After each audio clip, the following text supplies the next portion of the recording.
Final topic. I feel like this is a topic we've hit over and over and over again over the last couple of months. The New York Jets fired their general manager, Joe Douglas. We did have an addition to the Breer Report on Tuesday, but we taped it before Joe Douglas was fired. So that makes a clean sweep. Just give you guys a little bit of an update on where everything is there. They have had internal discussions about how they're going to approach this going forward. And one thing that's interesting that's come up, I had heard some rumblings that maybe they would hire a search firm. I think Woody Johnson will bring in help.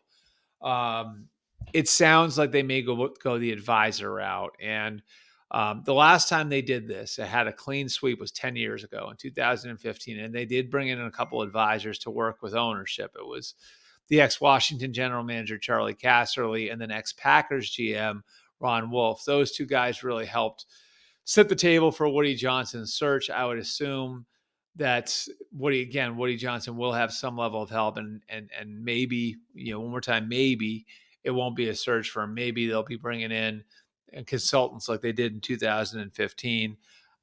So the pluses and minuses of where they're at right now, obviously what they're battling against is perception with the owner. And it's part of the reason why back in 2019, when they hired Joe Douglas in the first place, they had to go to a sixth year with him to give him that security, because it looked like the Jets were a circus at the time. And they're going to be swimming upstream against that again, against all the people that have been there who would tell you that the owner listens to a lot of non-football people making football decisions that can undermine the football people, that the owner listens to what's going on the internet a lot. So those sorts of things, like that's the perception that the Jets will be battling against any general manager or head coach candidate that has viable options or wants to be patient in picking a spot. Doesn't mean they're not going to be able to hire people, but it could affect who they hire. On the flip side, what they've given themselves here is time. And so they have 6 weeks until the end of the regular season. They've already had those internal discussions on how they're going to approach the process. They're on their bye right now, which is giving them some time to talk about it. And, now they can kind of set the course going forward. One thing I have heard is that they could lean towards experienced people in filling these jobs. Again, it's early in the process, but that sounds like the way that they might be leaning.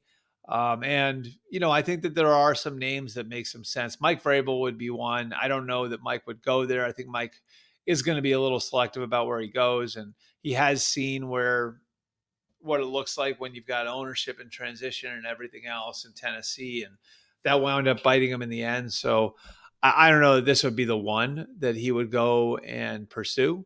But it does, he is the type I think that they need. They need somebody who's going to be willing to stand up to upper management, to say no to the owner, that's going to be able to set the culture and reset some things for them. Aaron Glenn is another name that makes some sense. Cliff Kingsbury, those are guys who have a lot of experience. Glenn hasn't been a head coach, but he's been on the ground floor in Detroit. He's defensive coordinator there, and he played in the league, actually played for the Jets and worked under Bill and played under Bill Parcells there. So he's seen that organization when it was in a better spot. Cliff Kingsbury played for the Jets too, believe it or not. He's been a head coach twice, Cardinals and Texas Tech. And he is somebody who they've kicked tires on in the past as well. And if you wanted a quarterback's guru, clearly he's capable of doing that. He's getting a rookie quarterback off the ground in Washington the same way he did in Arizona. He's done a great job there. I think Cliff would check a lot of boxes for them. Again, so much is going to kind of come down to who they can get, who they're able to get, who's willing to go there. And it'll be interesting to see how that evolves over the next 6 weeks with how they're going to approach all of this.